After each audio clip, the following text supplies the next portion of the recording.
Comience su día con el devocional gratuito En Contacto. Suscríbase hoy mismo.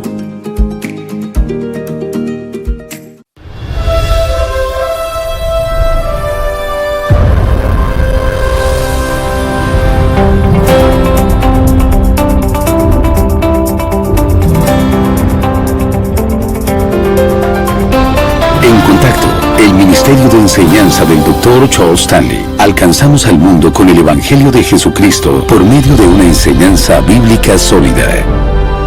Hoy en el programa En Contacto, el primer paso. ¿Recuerda usted cuando su primer hijo dio su primer paso? Llamó a sus amigos y familiares, dijo que fue maravilloso y fabuloso que haya dado su primer paso y todo era tan hermoso. Pero se da cuenta pronto de algo malo. Se meten en todo, se meten en esto, aquello, y la actitud cambia por completo. Pero está bien, ese fue el comienzo de una nueva vida para ellos. Y hay el comienzo de una nueva vida para quienes dan otro primer paso. Porque hay muchas personas que creen esto, piensan que con solo creer que hay un Dios, de alguna forma o manera todo estará bien. Y cuando muera iré al cielo o iré a algún lugar. Nada dista más de la verdad. Solo porque alguien cree que Dios existe, no tiene nada que ver. Puedo creer en muchas cosas que no me afectan en lo absoluto, solo porque creo que hay un Dios. No tiene nada que ver con tener una relación personal con ese Dios. Y si usted solamente cree que hay un Dios y no tiene una relación personal con Él, está en problemas. Y este mensaje se titula El primer paso. Vayamos al capítulo 16 de Hechos para darle un poco de contexto de lo que está sucediendo aquí. Pablo y Silas estaban en su segundo viaje misionero y habían sido echados en la cárcel. Encarcelados, sus pies estaban encadenados y los habían golpeado con varas. Ahora, una cosa era azotar con latigazo, pero con varas. Además, era ilegal golpear a un ciudadano romano con varas o ponerlo preso sin motivo o razón de peso alguno. Como resultado, dice la Biblia en el versículo 25 del capítulo 16, pero a medianoche, orando, Pablo y Silas cantaban himnos a Dios y los presos los oían. ¿Qué cree que cantaban? No tengo ni idea de lo que cantaban en hebreo o griego, pero de haber tenido esos cantos hubiesen cantado Jesús salva y muchas otras canciones que sabemos. Entonces sobrevino de repente un gran terremoto y de tal manera que los cimientos de la cárcel se sacudían y al instante se abrieron todas las puertas y las cadenas de todos se soltaron. Piensa en esto. Despertando el carcelero y viendo abiertas las puertas de la cárcel, sacó la espada y se iba a matar, pensando que los presos habían huido. Porque esa era la ley romana, o sea, le daban autoridad y si no cumplían, lo mataban. Entonces, mas Pablo clamó a gran voz diciendo, no te hagas ningún mal, pues todos estamos aquí. Él entonces, pidiendo luz, se precipitó adentro y temblando se postró a los pies de Pablo y de Silas, y sacándolos les dijo, señores, ¿qué debo hacer para ser salvo? No mucho de que hay un Dios y esto y lo otro, les respondieron, cree en el Señor Jesucristo y serás salvo tú y tu casa. Y le hablaron la palabra del Señor a él y a todos los que estaban en su casa. Y él tomándolos en aquella misma hora de la noche les lavó las heridas y enseguida se bautizó él con todos los suyos. Y llevándolos a su casa les puso la mesa y se regocijó con toda su casa de haber creído a Dios. Y cuando vino el alguacil, por ejemplo, el resto del pasaje dice que se morían de miedo porque supieron que eran romanos y era ilegal golpear y encadenar a un romano así. Entonces, lo interesante es que se fueron libres y los magistrados querían que se fueran lo más pronto posible y que por favor no le dijeran a nadie lo que les había sucedido. Pero la declaración más importante en toda esa serie es esta. Él dijo, ¿qué debo hacer para ser salvo? Pablo respondió muy claramente, vea esto, un solo versículo. Preguntó, ¿qué debo hacer para ser salvo? Y respondieron, cree, escuche, no en Jesús, sino cree en el Señor Jesucristo y serás salvo tú y tu casa. Cuando leo ese pasaje y veo lo sencillo que parece ser, considero lo que la gente piensa acerca de Dios y la salvación, lo que sea. Permítame preguntarle, si alguien le dijese, dime exactamente qué quieres decir con salvación, ¿qué respondería? ¿Qué quiere decir con salvación? Bueno, quizás tenga una buena respuesta, pero deseo darle una respuesta sencilla, porque es una definición sencilla, totalmente cierta, y solo tiene que decir, la salvación es la obra de la gracia de Dios. Escuche, mediante la cual Él hace ¿qué? Perdona nuestros pecados y nos da ¿qué? El don de vida eterna. Eso es la salvación, la obra de la gracia de Dios, que es la obra de gracia de Dios, su favor y amor inmerecidos, y como resultado de eso, por el cual Él nos perdona nuestros pecados y nos da, no lo ganamos por obras, Él nos lo da, el don de la vida eterna. Si alguien le pregunta qué es la salvación, esa es una definición sencilla, pero que clarifica todo. La gracia de Dios es su favor inmerecido, no ganado. Él no nos salva porque merezcamos algo. Y muchas personas piensan que si creen que hay un Dios o creen que Dios existe, son salvas, pero realmente no lo son. Así que deseo hablar de un par de cosas principalmente. La primera es esta, nuestra condición espiritual antes de la salvación. Si usted le pregunta a cualquier persona cómo está, quizá le responda no tan mal, y lo que harían y lo que harán es hablar de otras personas, otras cosas o circunstancias y decir, ¿sabes? Sí, soy bueno, conozco a miembros de la iglesia que hacen esto y aquello, soy tan bueno como ellos, no me preocupa el hecho de ir al cielo porque no hago nada malo. Nada más lejos de la verdad, porque todo eso se basa en lo que cree que Dios piensa de su conducta, su trabajo, su actitud, su esto y aquello, y al decir por gracia significa su amor inmerecido, no ganado. Dios no nos salva conforme a lo que hacemos, quiénes somos, qué tenemos. Él nos salva sobre la base de una relación personal con Jesucristo, el Señor. No importa qué más crea usted, no puede negar esa verdad. Y no puede esperar ser salvo basándose en nada que haga. Si la Biblia no es su brújula, no tiene una brújula genuina que guíe su vida. Así que no importa lo que escuche decir al respecto, pues yo creo tal cosa de Dios y esta religión, aquella religión, eso es irrelevante. Si esta no es su brújula, entonces tiene un gran problema. Porque un día de estos estará frente a Dios, un día de estos morirá. Porque hay muerte física, espiritual y muerte eterna. Muerte física quizás la experimentaremos, dije quizás, pues Jesucristo podría venir antes. Muerte espiritual, muertos en transgresiones, violando la ley de Dios, Él dice que allí estamos. ¿Y cuál es la provisión de Dios para eso? Su provisión es esta.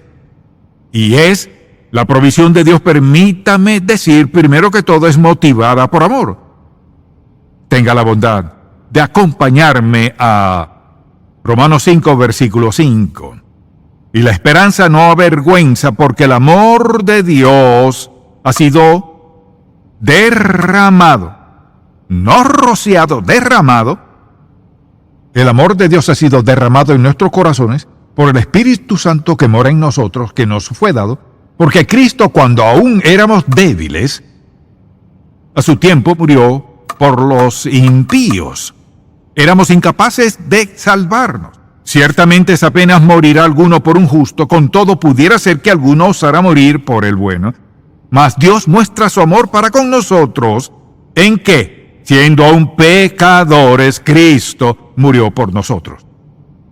Pues mucho más estando ya justificados, o sea, declarados justos en su sangre, el resultado de la cruz, por él seremos salvos de la ira. Porque si siendo enemigos fuimos reconciliados con Dios por la muerte de su Hijo, mucho más estando reconciliados, traídos de vuelta a una relación con Él, seremos salvos por su vida. Y no solo esto, sino que también nos gloriamos en Dios por el Señor nuestro Jesucristo, por quien hemos recibido ahora la reconciliación, traídos de vuelta a una relación con Él. ¿Cómo puede hacer eso? Porque si solo nos perdonara, habría violado su propia ley. El alma que pecare morirá y todos hemos pecado. ¿Cómo puede Dios perdonarnos justamente? Y lo hace así, solo de esta forma y la única esperanza de salvación. Dios, en la persona de Jesucristo, vino al mundo con el propósito de morir por nuestros pecados. Y al hacerlo, vino al mundo también a mostrarnos quién es Dios y cómo es Él. Dios lo envió al mundo, su unigénito Hijo, con el propósito principal de hacer ¿qué? De morir en la cruz, derramar su sangre es expiatoria, o sea, es sangre que paga toda nuestra deuda de pecado. Pero mire, cuando Él vino al mundo a morir en la cruz, Dios puso en Jesús todos los pecados de toda la humanidad hasta Adán y Eva. Y Jesús tuvo que ser Dios, porque de haber sido alguien más, solo hubiese podido morir por su propio pecado. Pero Jesús no pecó.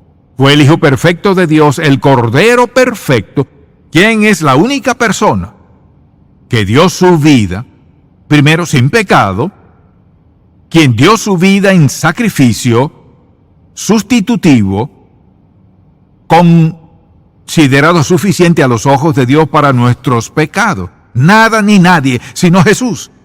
Por eso Jesús dijo, yo soy el camino y la verdad y la vida. Nadie viene al Padre sino por mí. Usted dirá, bueno, ¿acaso eso no es un poco arrogante? No, es verídico. Todo vuelve a la cruz. Por ejemplo, si elimináramos todas las enseñanzas de la cruz del Nuevo Testamento, nos quedaría mucho. ¿Qué tenemos? ¿Qué puede hacer el hombre? Ve a su alrededor. Pregunte dónde trabaja, dónde vive, a sus amigos, familiares. ¿Crees que irás al cielo? Bueno, algunos dirán, no lo sé. Esa es una buena respuesta porque luego usted podría decir, yo sé que voy, pues eso suena un poco arrogante. No, le gustaría saber por qué. Pienso que voy, creo que voy, sé que voy. Si se retractan, quiere decir que se sienten tan culpables que no soportan escucharlo. Ni quieren escucharlo. Entonces, hablemos de usted. ¿Es usted salvo? Entonces quisiera hablar de cómo serlo en un momento. Pero lo que deseo que veamos principalmente es por qué Dios perdona nuestros pecados. Una palabra, A-M-O-R, Dios nos ama. Mire, si fuese por nuestras obras, en otras palabras, ¿cuáles obras? Algo sería bueno para esta persona y no aquella. No podríamos hacer lo mismo todos. No tendríamos más que confusión sin la sangre de Jesús. Entonces, al ver lo que Él dice de nuestra pecaminosidad y su muerte, dice que todos pecamos y fuimos destituidos de la gloria de Dios, y estamos de acuerdo en eso, y que la paga del pecado es muerte. Cuando Él viene a nuestra vida, ¿qué pasa? Nos transforma. No somos la misma persona que solíamos ser. Por ejemplo, Pablo lo dijo así: por tanto, si alguno está en Cristo, tiene esa relación con Él, y en breve hablaré de cómo hacerlo. Si alguno tiene esa relación, dice, las cosas viejas pasaron, y aquí todas son hechas nuevas. ¿Qué pasa? Hay una diferencia. Cuando una vida es transformada por el Señor Jesucristo, es una vida distinta. Andaremos de distinta forma. Sonaremos diferentes, nos veremos diferentes en cierto modo, no necesariamente su forma de vestir, pero algunas personas deben cambiar su vestimenta sin duda. Pero, por ejemplo, en Efesios, el primer capítulo, vayamos al versículo 13. Dice, en Él, o sea, en Cristo, si tiene una relación con Él ahora, también vosotros, escuche, habiendo oído la palabra de verdad. ¿Y cuál es ese mensaje? El evangelio de vuestra salvación. Y habiendo creído en Él, fuisteis sellados con el Espíritu Santo de la promesa. Que el Espíritu Santo, que es las arras, es una garantía de Dios, de nuestra herencia, lo que recibiremos, hasta la redención de la posesión adquirida para alabanza de su gloria. Ahora, piense en esto un momento. vivir en pecado, desobediencia a Dios, perdido, separado de Dios. El único sustituto apto y aceptable a Dios, la muerte de su Hijo. Él es el único sin pecado. Pasó esto cuando Él murió. Abrió la puerta al mundo para ser salvo, porque Él pagó toda nuestra deuda, porque Él era el perfecto Hijo de Dios. La salvación, como dijimos, es un don de Dios. ¿Cómo funciona eso en la vida de alguien? Dijimos, bueno, hay que creer en Él. Y quisiera darle un par de definiciones más por un momento. La fe que salva, escuche, la fe que salva es creer en Cristo como una persona viva, el Hijo de Dios, para el perdón de pecados y la vida eterna con Dios. Es creer en Cristo. Entonces, cuando alguien dice, quiero a Cristo como mi Salvador, entonces, ¿qué debo hacer? Debo estar dispuesto a pedirle perdón por mis pecados y poner mi fe en Él como el Señor y el Hijo de Dios, quien fue a la cruz y pagó toda mi deuda al ser crucificado.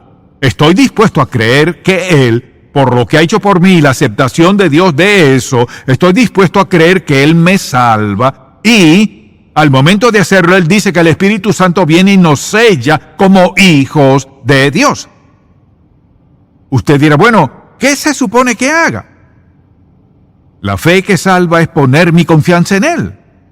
No en Jesús como una idea, sino en la persona de Jesucristo que fue a la cruz, murió en la cruz por nuestros pecados. Pongo mi fe en Él. Ahora, alguien dirá, bueno, ¿qué del asunto del señorío? Y hay quienes dicen, quiero tu salvación, Padre, pero no quiero que me digas cómo vivir. Te doy gracias por tu perdón y gracias por el don del cielo, pero no me digas cómo vivir. Señorío es dominio en mi vida, guía en mi vida, dirección en mi vida. Él es quien toma nuestras decisiones y nos muestra la voluntad del Padre. No quiero eso, solo quiero su perdón y quiero su salvación y quiero ir al cielo, pero no te quiero como mi Señor. Entonces permítame explicar arrepentimiento. Es un dolor profundo por el pecado, estoy avergonzado. Señor, lo siento por lo que he hecho, renuncio a eso, ya no quiero eso en mi vida, y un compromiso sincero a dejarlo y andar en obediencia a Cristo. Ahora preste mucha atención. Esa es la confesión de arrepentimiento genuino. Le diré qué significa y lo que no significa. Significa que si me arrepiento de mis pecados y vuelvo a pecar, perderé mi salvación. No significa eso, piénselo. Si se arrepiente de sus pecados, ¿qué dice? Dice, Señor, lo siento por lo que hay en mi vida. No quiero esto en mi vida. No encaja con quién soy y quién seré como hijo de Dios. Renuncio a esto. ¿Significa que ya no pecará más? No. Porque mire, el estilo de vida que teníamos, cualquiera que haya sido, y de niño, por ejemplo, no tuve nada de eso en mi vida, pero si nos arrepentimos de nuestro pecado, Dios lo acepta. Entonces, ¿qué? Tal vez tenga que arrepentirme de eso más de una vez. Salvación es aceptarlo como el Señor de mi vida. Significa que Él está al mando. Pero en mi debilidad y flaqueza, Señor, perdóname, Dios mío, no quería eso, Señor. Dije que no volvería a hacerlo. Todos hemos pasado por eso. No significa que perdió su salvación. Significa que su debilidad y flaqueza y nuestra vieja naturaleza a veces emerge. Entonces, ¿qué hacemos? ¿Le pedimos a Dios que nos perdone? Mucha atención. Le pedimos que nos perdone y limpie basándonos en lo que Él hizo en la cruz. Entonces, ¿dónde queda el arrepentimiento? ¿Significa que somos salvos por arrepentimiento? No. Somos salvos por la gracia de Dios. Pero el arrepentimiento es parte del reconocimiento de Jesucristo como el Señor y amo de mi vida. Alguien dirá, bueno, ¿puedo pecar todo lo que quiera y luego ser salvo? He conocido gente así, muchas personas así, y ¿sabe qué? Nunca he conocido a ninguna que haya conocido bien que no se lamente profundamente de haberse alejado de Dios. ¿Puede alguien alejarse de Dios viviendo en pecado? Si pueden. ¿Significa que se perdieron? No es así. Pero significa esto: la gran mano de Dios de juicio vendrá sobre ellos. Mire, eso es la gracia, su amor. Dios es bondadoso en su amor, pero Dios también exige rectitud y santidad en toda nuestra vida. Y yo le diría a usted hoy, ¿recuerda algún momento en su vida en que puede decir, yo sé que en ese punto de mi vida puse mi fe en Jesucristo?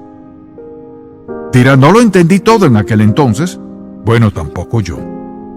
Pero pasó esto. Hice lo que hice, entendí por completo que era pecador y que Dios me había salvado. Y quizás hoy por primera vez en su vida usted ha entendido por qué Jesús tuvo que morir. Y la única forma en que Jesús puede justificarle como hijo de Dios es por haber muerto como sacrificio por sus pecados. Así que somos salvos por su gracia, bondad, amor, misericordia. Y le animo, si aún no lo ha aceptado como su Salvador, dígale, Señor, estoy avergonzado de la vida que he vivido, he dicho ser algo que no soy, te pido que me perdones y me limpies. Si te reconozco como el Señor y Salvador de mi vida, solo quiero que me limpies y que me hagas uno de tus hijos. Permítame decirle, no hay que rogárselo. Cuando usted acude a Dios con sinceridad, Él contestará la petición de su corazón. Esa es mi oración por usted. Padre, cuánto agradecemos que no nos diste una lista de prohibiciones. Solo nos diste una afirmación. Fe en la muerte expiatoria, suficiente y sustitutiva de tu Hijo en la cruz. Y la entrega de nuestra vida a Él como el Señor y amo. Gracias, gracias, gracias. Te pido que todo el que escuche esto y aún no sea salvo, que ha dependido de sí mismo para darse cuenta de que no hay esperanza fuera de la muerte expiatoria y más que suficiente de Jesucristo, el sustituto único que tomó nuestro lugar, en el nombre de Jesús. Amén.